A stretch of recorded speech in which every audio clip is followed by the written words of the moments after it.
Joaquin Archibaldo Guzman, the richest, most feared drug lord in the world, dreamed of his name in lights. Hollywood was going to immortalize him. He stood only 5 feet 6 inches tall, but with help from 2 glamorous movie starlets and an Oscar-winning actor, El Chapo would be bigger than Pablo Escobar, bigger than Scarface. Then, suddenly, the lights went out.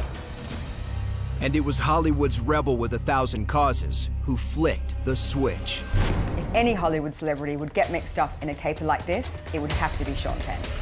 It's crazy.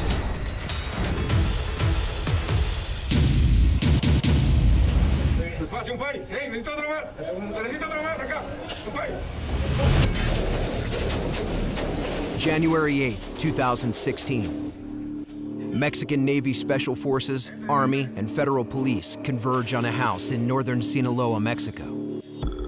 Inside is the most wanted man in the Western Hemisphere, a man considered to be the wealthiest and most dangerous drug trafficker in the world. A man who's embarrassed the Mexican government by escaping from 2 of its maximum security prisons. Amid the gunfire, the suspect slips away through a hidden tunnel, but he's captured in the street after hijacking a car. A few hours later, the suspect is paraded for the media. Then, he's returned to the prison he'd escaped from 6 months earlier. Joaquin Archibaldo Guzman, public enemy #1, has come to the end of his last tunnel. And the saga of the murderous drug lord they call El Chapo seems to finally be over. But not so fast. Within hours of his capture, a bizarre only in Hollywood story would emerge about what transpired while El Chapo was on the run. If his capture had all the elements of an action movie, this story has even more. There's action, all right, along with mystery, drama, intrigue, romance, even comedy. And there's a woman in the picture. In fact, there are 2. But the big news is his male co-star, a 2-time Oscar winner. As the official story has it, Sean Penn met the fugitive El Chapo for an interview that he hoped would reopen a dialogue about drugs in America. He came away with something very different. Es exclusivo para la señorita Kay del Castillo y el señor Sean Penn.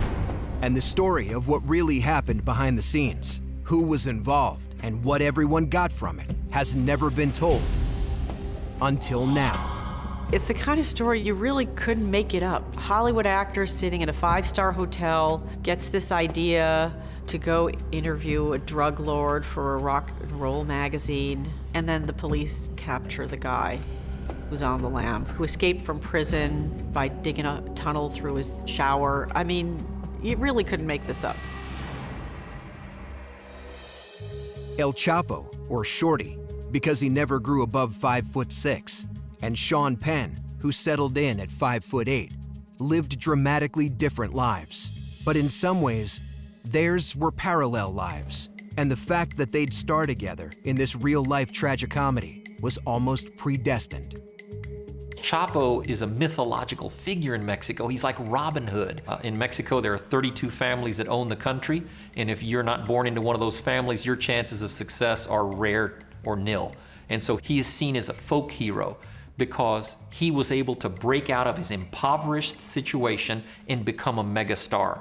Sean Penn's a pretty unusual character. I can't speak for Middle America, but my guess is that he's perceived as somebody who's one of those Hollywood liberals, who's a little bit of a loose cannon, who is kind of this rogue guy who's going off and doing kind of crazy things. But he doesn't care what Middle America thinks, for sure, anyway, so. El Chapo was born into a poor family, either on Christmas Day 1954 or in 1957. The records are sketchy, in Sinaloa State, Mexico. a small town called La Tuna. Sean Penn was born in 1960 into a well-to-do showbiz family and raised on Point Dume in exclusive Malibu, California, not far from Tuna Canyon. Sean Penn does come across as this really kind of scrappy, very intense guy, and you would think that he's grown up on the sort of mean streets. But actually, he had a pretty lovely childhood. He grew up in kind of paradise, really. He had a loving family, he had 2 nice brothers, they made home movies together, but he did have this kind of dark side to him, and there were issues there. El Chapo's father was a cattle rancher who farmed opium poppies on the side. Sean Penn's father was an actor and director who was blacklisted in the 1950s. And really, he was something of a war hero during World War II, but he was blacklisted after he wouldn't name names during the Red Scare. After he was blacklisted, he had to turn from acting to directing to make a living. And while Sean Penn got his first TV role at 13, his father cast him in Little House on the Prairie. El Chapo was 15 when he started up his first marijuana plantation. Look, as far as people there are concerned, is that it's very uppity of America to blame these people that had no other option but to sell drugs. The problem with drugs is that the immense amount of money that it brings corrupts everything from the corner cop to the president. You know, yeah, you could do something else. You know, that's an excuse. But I'll tell you, Sinaloa is a state in Mexico that has always been famous for this. Before Chapo, you had Caro Quintero, and before him, you had the. Sorry, we're gonna wait this plane. Sorry. That's El Chapo.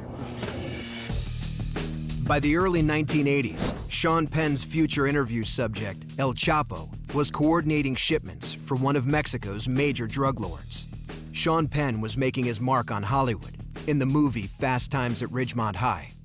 He started out as this very iconic character, as Jeff Spicoli, which is sort of this image of this pothead, idiot guy. 1985 was a game-changing year for both men.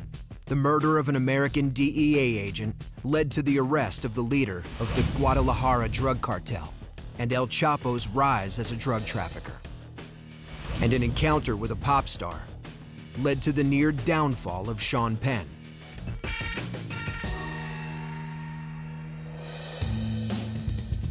It was January on a Hollywood soundstage when he met Madonna.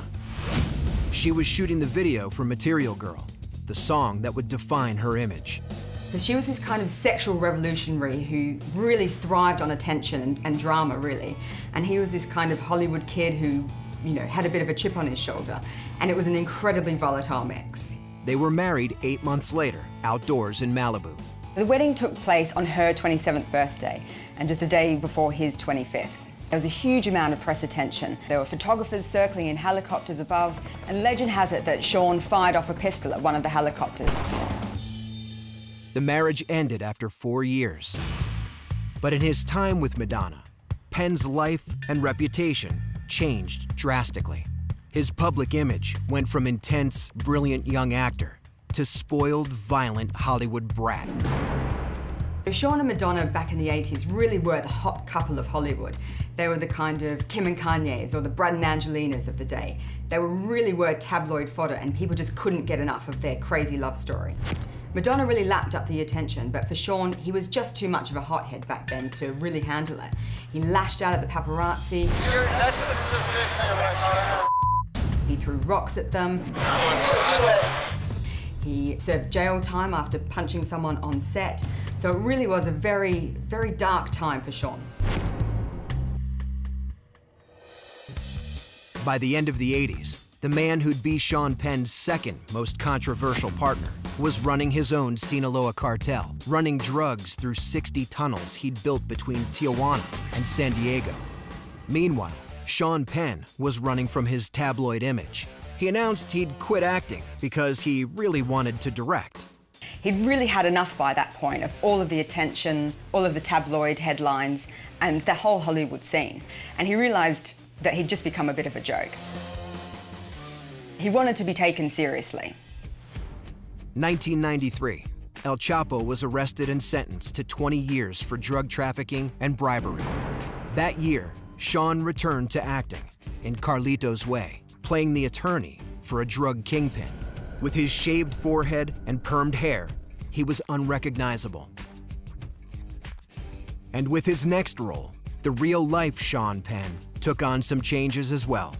His desire to be taken seriously in the real world had led to a new career as a liberal Hollywood activist.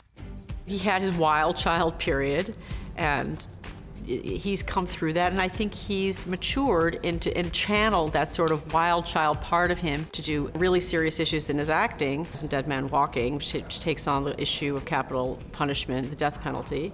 And he's also matured into his directing roles, and he has, in parallel, become an activist, a social activist.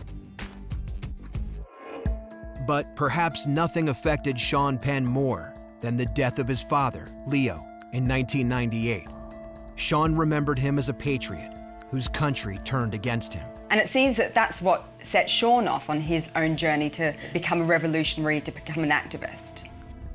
And with the new century and administration, Sean Penn's activism was about to take a turn that would culminate in his meeting with El Chapo.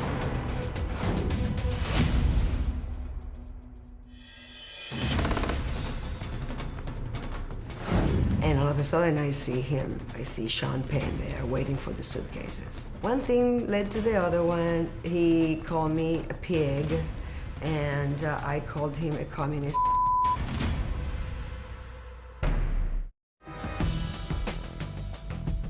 In 2001, to the great embarrassment of Mexican authorities, El Chapo bribed some guards and escaped from the maximum security Puente Grande prison in a cart of dirty laundry.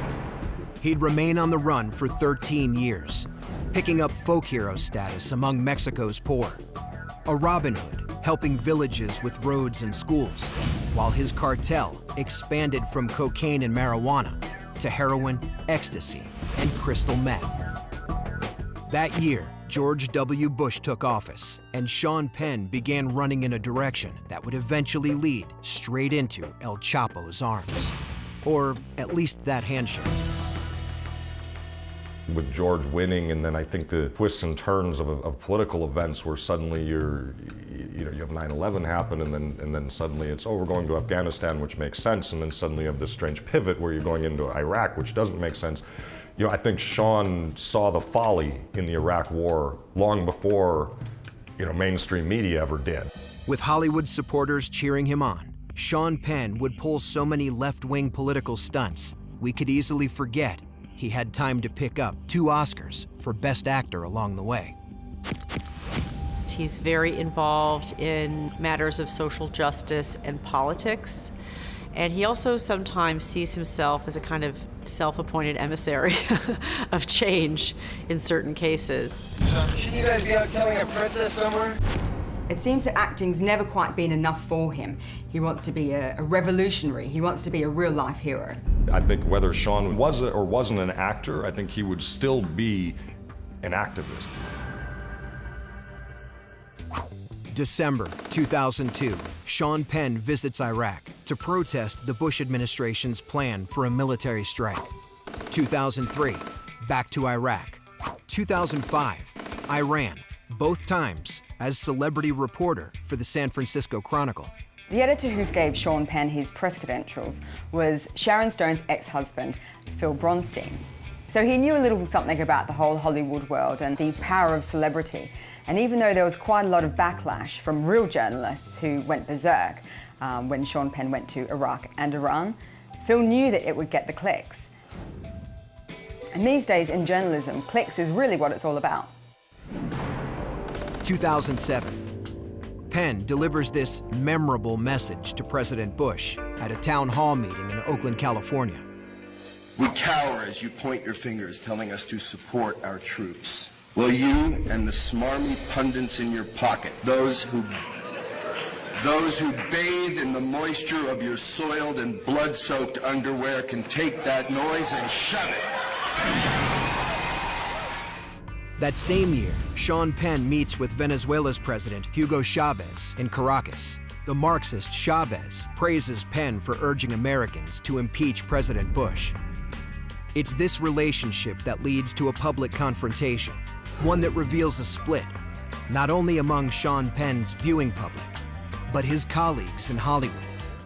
I compare Chavez to any devil that has been out there or there still is there. When I see him together, and I couldn't believe it, and I tried to get a hold of Sean. He never wanted to talk to me. We co-starred in Colors, and we got along great, great. You know, he's an amazing actor, and we never spoke politics. I went to pick up my mother at the LAX, and she was coming from Miami, and all of a sudden I see him. I see Sean Penn there waiting for the suitcases.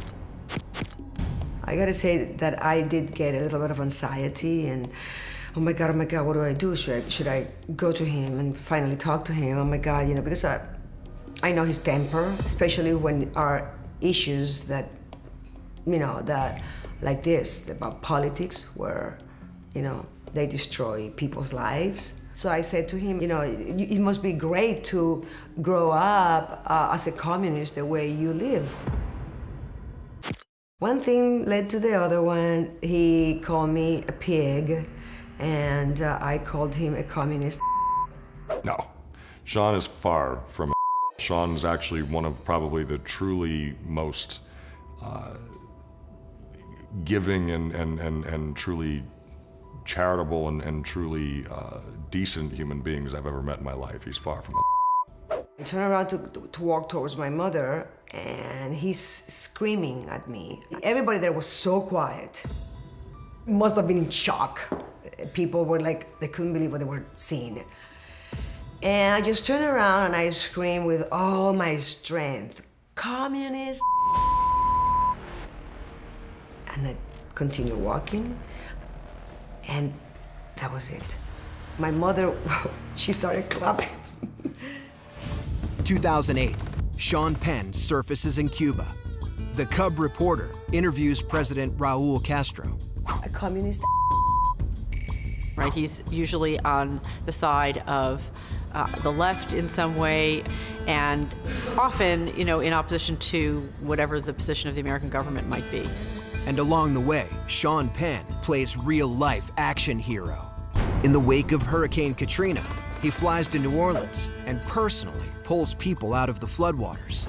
He brings along 2 macho accessories, a shotgun and a personal photographer. Critics call it a PR stunt. If it is, the stunt backfires when his dinghy springs a leak.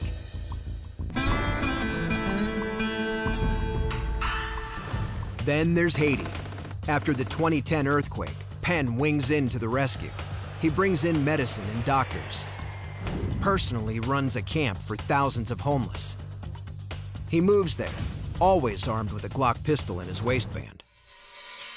2012, in Pakistan, visiting flood-stricken villages.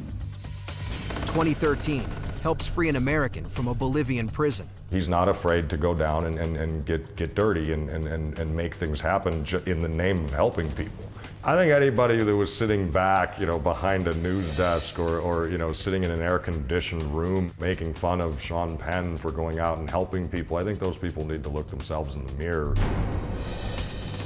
I think his heart is in the right place, and good for him, you know. He decided to do something social with his fame, and for that, you got to give him credit. I'm not kissing his ass. I think his politics is whack, but you know, he means well. He at least is trying to do something with his fame, and for that, I take my hat off to Spicoli. And then comes February 22nd, 2014, the 5th anniversary of the night Sean Penn received his 2nd Oscar for Best Actor. El Chapo, on the run since 2001, is trapped in a beachside condo in Mazatlan, Sinaloa. When the feds bust in, he's naked in bed with his beauty queen wife and an AK-47. He's arrested and taken to the Federal Readaptation Center No. 1, the maximum security prison. He won't be there long. While in hiding, he'd made a new friend, a glamorous pen pal he hopes will make him immortal. And the wheels are about to be set in motion for Sean Penn's greatest and most controversial adventure yet. Amongst the drug dealers and gangsters that I work with, El Chapo is somewhat of a hero because he stuck it to the man. While El Chapo was on the run for 13 years, he was described by the U.S. Treasury Department as the most powerful and wealthy drug trafficker in the world. Forbes magazine listed his worth at $1 billion, and the FBI claimed he was responsible for 70,000 deaths.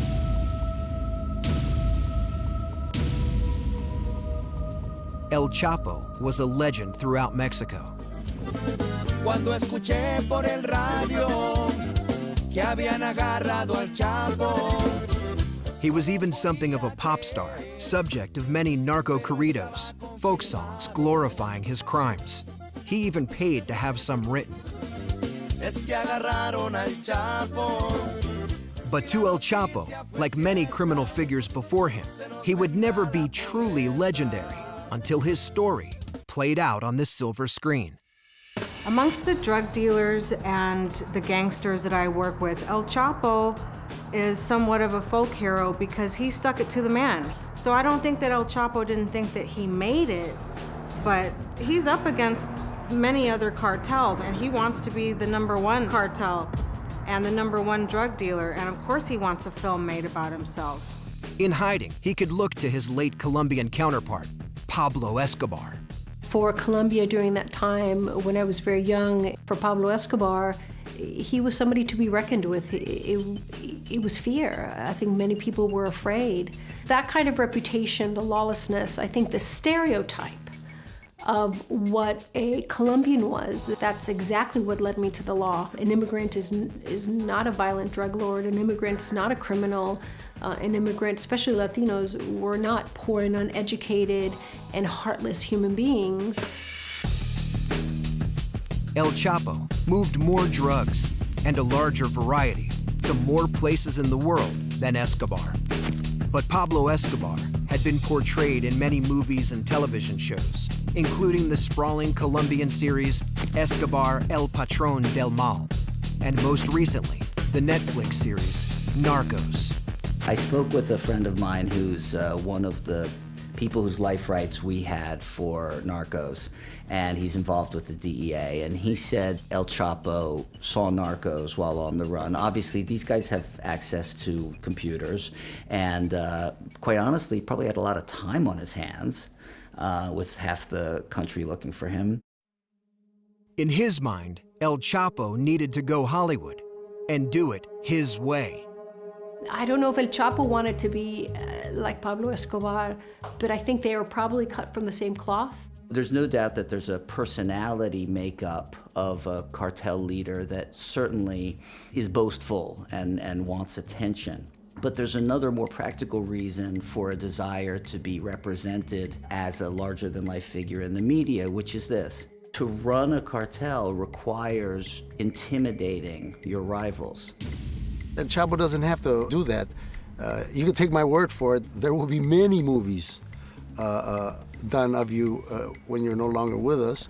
Pablo Escobar never worried about that. And yet, how many? He's on Netflix 24 hours a day. Look, if OJ can get a movie, Chapo can get many movies, you know. El Chapo saw his chance when he struck up a friendship with another Mexican drug lord, a beautiful one, a make-believe one on Mexican television. La Reina del Sur is a soap opera about a drug lord's wife who, after his death, decides to follow in his footsteps and take over the family business, and does so. And so this soap opera was very novel for Mexican television because this is a soap opera where a woman was empowered. Drug trafficker Teresa Mendoza was played by a woman named Kate Del Castillo, a veteran Mexican actress on the edge of 40. Kate Del Castillo is a very beautiful, talented actress from Mexico City, and she started off in soap operas, which they call telenovelas. Kate is, I would maybe make a comparison to Jane Fonda, because her father, Eric Del Castillo, is a very, very respected, distinguished leading man actor from both television and film, and so she was Mexico's version of Hollywood royalty, Hanoi Jane Mexico style. Kate had found some success in the States, in films and shows like Jane the Virgin and Showtime's Weeds, playing another crime boss. But her role in La Reina del Sur made her a superstar in Mexico. The character in the Reina del Sur is a ruthless, murderous drug lord because that's just the nature of that business. People liked her character, and it was a beloved character. She had also something that was very unusual for a Mexican soap opera. She had kind of torrid love affairs. She would have one-night stands and things that, in Mexico, at least on their television shows, are just kind of taboo. Hi, I'm Kate del Castillo for PETA. If you're thinking about going to a circus that uses animals, please reconsider. As a celebrity, Kate had her causes, but nothing like what she announced in 2012, the year after her show premiered. She went to her Twitter feed to announce that she trusted El Chapo more than the Mexican government, and she challenged the real-life fugitive drug lord to traffic in love. Well, having lived in Hollywood now for over 10 years, it's hard to discern when people are doing things for shock value. So perhaps she saw the moment or seized the moment because of her fame in Mexico to make a statement that would maybe rumple some feathers or get people titillated by her comment. Next thing you know, Kate heard from El Chapo's lawyers. El Chapo wanted to send her flowers. Perhaps Chapo Guzman, from watching the show Reina del Sur or growing up watching her on soap operas, felt that he had some nexus or connection or friendship with her. The virtual relationship blossomed with flirty, sexy texts. We'll drink tequila and champagne. I'll take care of everything so you're comfortable. I will take care of you more than I do my own eyes. I am so moved to hear that you will take care of me. No one has ever taken care of me. Thank you for being such a great person. You are so beautiful in every way. I'm telling you, I feel safe for the first time in my life. My mother wants to meet you. I told her about you. Don't worry, nothing serious. Everything will be great. The Mexican government apparently has something similar to a wiretap law, and they were able to tap the communications of Chapo Guzman with Kate del Castillo, and therefore Kate's texts were caught in this back and forth between Chapo and Kate. After El Chapo's recapture in 2014, he had a proposal for Kate. Not a wedding proposal, but a business one. He wanted his life made into a movie, a Hollywood movie, and he wanted Kate del Castillo to set it up and produce it. That's when Kate was suggesting perhaps to Chapo that she could put together this dream team of Hollywood it people to put together this biopic film. Meanwhile, the man who'd broken out of prison once before was about to do it again. On July 11th, 2015, in El Chapo's cell at the maximum security prison, a hole appeared in the floor of the shower stall. A security camera showed El Chapo stroll casually into the stall and drop out of sight. Talk about Hollywood. El Chapo's team of engineers had spent 3 months in Germany studying techniques for digging a tunnel, avoiding underground water platforms. The tunnel cost a few $1 million. It had lights, ventilation, and a rail line on which a mounted motorcycle would speed him to a construction site a mile away. Once he was able to escape, Chapo's lawyers sent a text to Kate saying he got out. And she said, "Yes, I know, I couldn't be happier." The escape didn't put the brakes on the movie plans. Kate found a Hollywood producer and asked him to be her partner on the project. Fernando Sulichin brought in his partner, Jose Ibanez. Both Argentinians who are big-time players in Hollywood. They work often with director Oliver Stone. The next step was setting up a meeting with El Chapo to make things official. And this was where another Mexican actress stepped in. Yolanda Andrade is a famous television personality in Mexico. She's a very beautiful, bubbly, vivacious person, and she has girlfriends.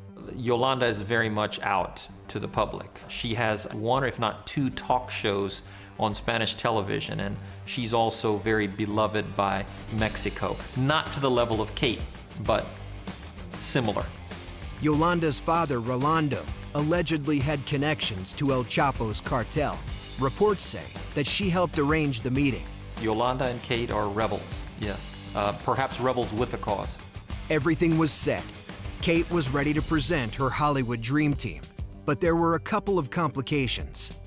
For one, Kate represented a tequila brand called Honor, and she was looking for investors. Maybe, perhaps she thought that, there would be some way to get him to invest in this business with her. Now, there are texts that the Mexican government has uncovered that talk about, bring your tequila. You could go down to any corner store in Mexico and get a bottle of tequila. So that leads me to believe it could only be the tequila that she was trying to promote to let him taste it or see if there was any interest on his part. And there was an even bigger complication. Sean Penn got word of the meeting and asked to come along. As far as Kate knew, it wasn't a bad idea. He was a Hollywood player who could definitely get her El Chapo movie made.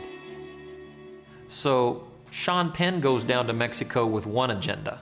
His agenda is, let's see if we can meet this man and get his life rights and perhaps make either a documentary film or a Hollywood blockbuster. And Kate has that plan as well. But Kate perhaps has a second agenda. And the second agenda is this tequila bottle that she takes with her to this meeting. Now remember, the official story is that Sean Penn flew into the Mexican jungle to write an article for Rolling Stone magazine.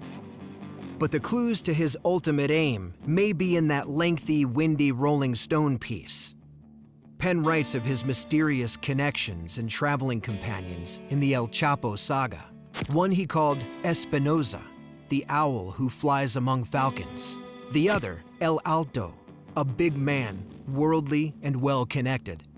Espinosa is Fernando Sulichin, El Alto, Jose Ibanez.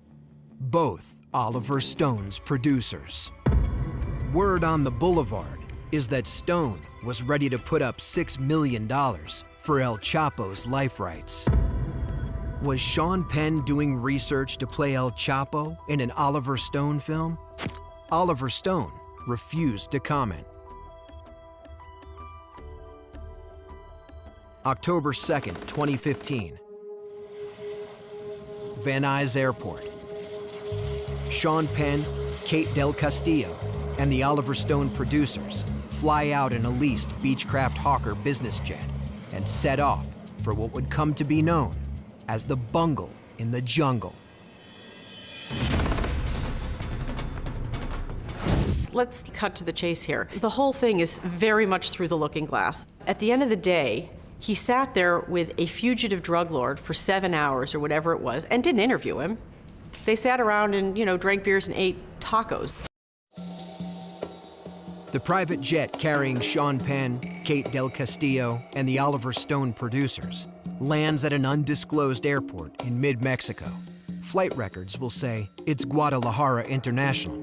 The group is then taken by minivan to a hotel. Penn will write that he's sure the DEA and Mexican government are tracking their movements. He's correct. At the hotel, the group is herded into a convoy of armored SUVs and driven an hour and a half to a smaller dirt airfield. One of the drivers is El Chapo's 29-year-old son, Alfredo. They board 2 small planes for a 2-hour flight into the jungle of Sierra Madre. It's another exhausting 10-hour truck ride before Penn and his group arrive in a jungle clearing. And finally, there before him, the little man himself, El Chapo Guzman. Sean Penn had no idea what he was walking into. There was no way he could know what kind of temperament El Chapo could have, if he's a hothead, if he's been up for 4 days, if he's using his own product. He's a murderer, he's a drug dealer. He's definitely to be feared. This is the first time El Chapo has met Kate. Penn writes that he greets her like a daughter returning from college. Kate acts as Penn's translator in a 7-hour interview without notebook or tape recorder. Penn writes that El Chapo reminds him of Tony Montana, Al Pacino's character in Scarface. Written by Oliver Stone. Let's cut to the chase here. The whole thing is very much through the looking glass. At the end of the day, he sat there with a fugitive drug lord for 7 hours or whatever it was and didn't interview him. They sat around and, drank beers and ate tacos. It may not have helped his Rolling Stone article, but I'm sure it helped him as an actor tremendously to see what his mannerisms are like, how he walks, how he talks. 7 hours of somebody, I'm sure, is a great study. When it's time to leave, Penn asks to take a photo to prove the meeting took place. It's his idea not to smile. Sean Penn and El Chapo make plans to meet in 8 days for a more formal interview. But the authorities who had been watching make their move. As Penn and Kate wing back to Los Angeles, the Mexican military and DEA begin raids on El Chapo's strongholds in Sinaloa. El Chapo escapes with face and leg wounds. As the world closes in, El Chapo hides out in the coastal town of Los Mochis. He will not make the reunion with Sean Penn, but through text messages to Kate del Castillo from a satellite phone, he agrees to honor his promise to give Penn an interview. Sort of. This will fall far short of El Chapo and Sean Penn's dreams. Sean Penn will submit questions, which will be translated into Spanish and read to El Chapo by one of his men. El Chapo agrees to respond to the written questions on video. This is the result.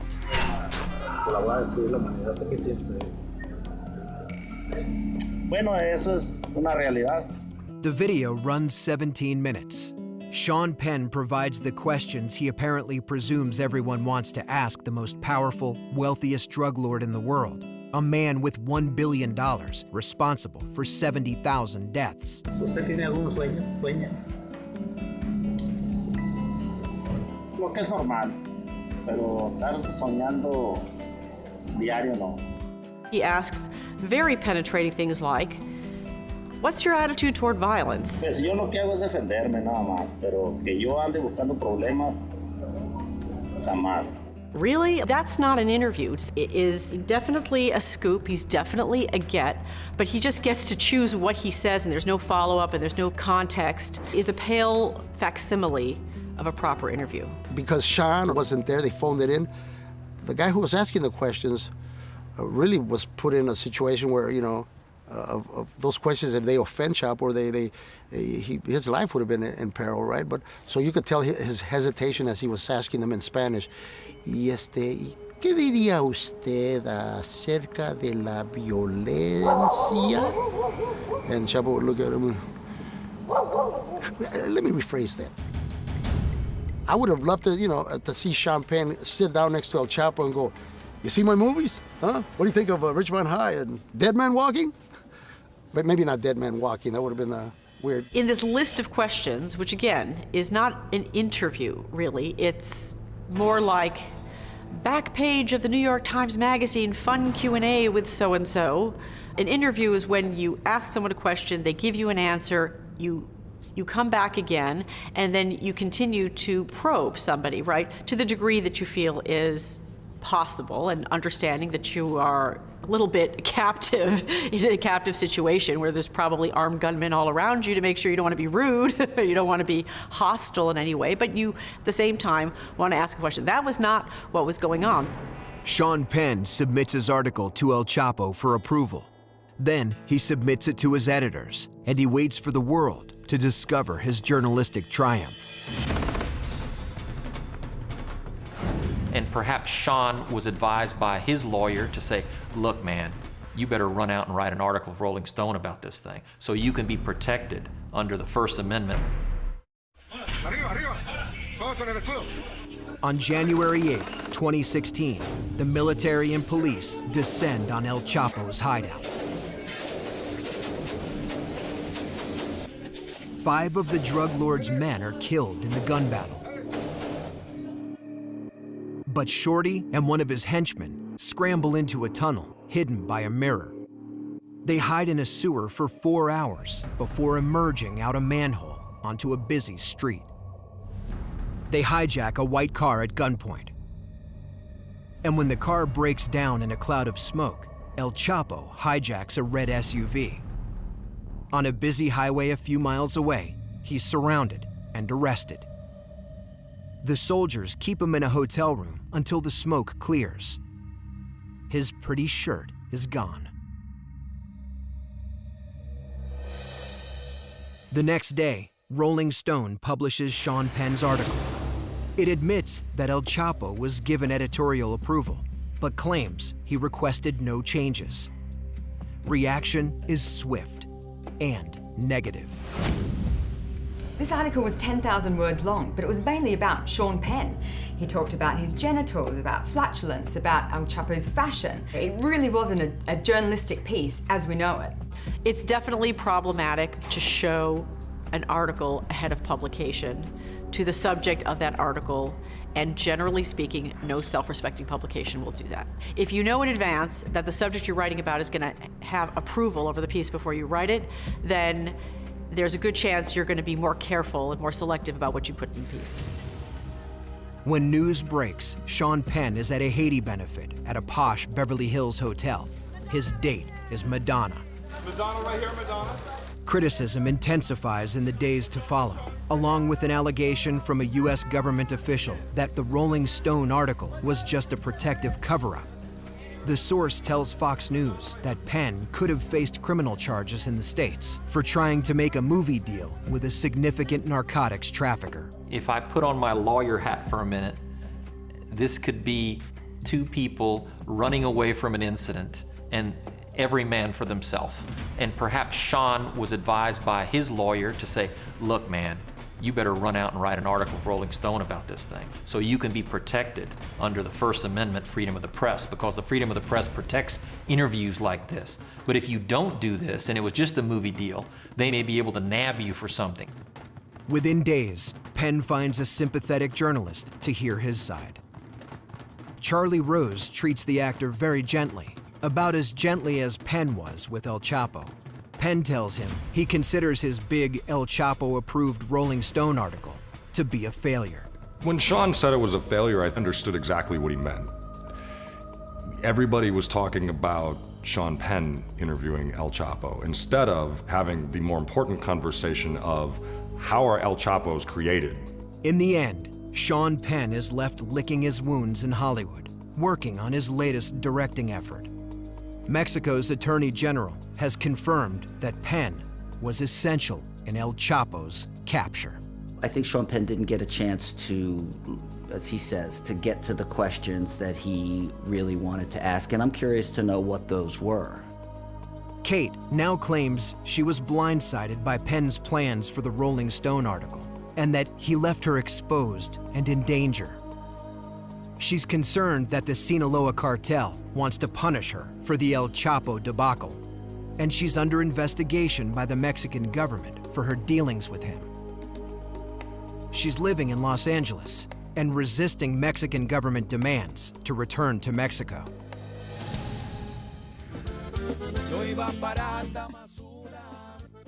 And then there's El Chapo, waiting to see if he'll be extradited to a prison in the United States, where a third escape would be less likely. In prison, he complains that the barking of guard dogs and a nightlight interfere with his sleep. And for the first time, El Chapo is not allowed conjugal visits.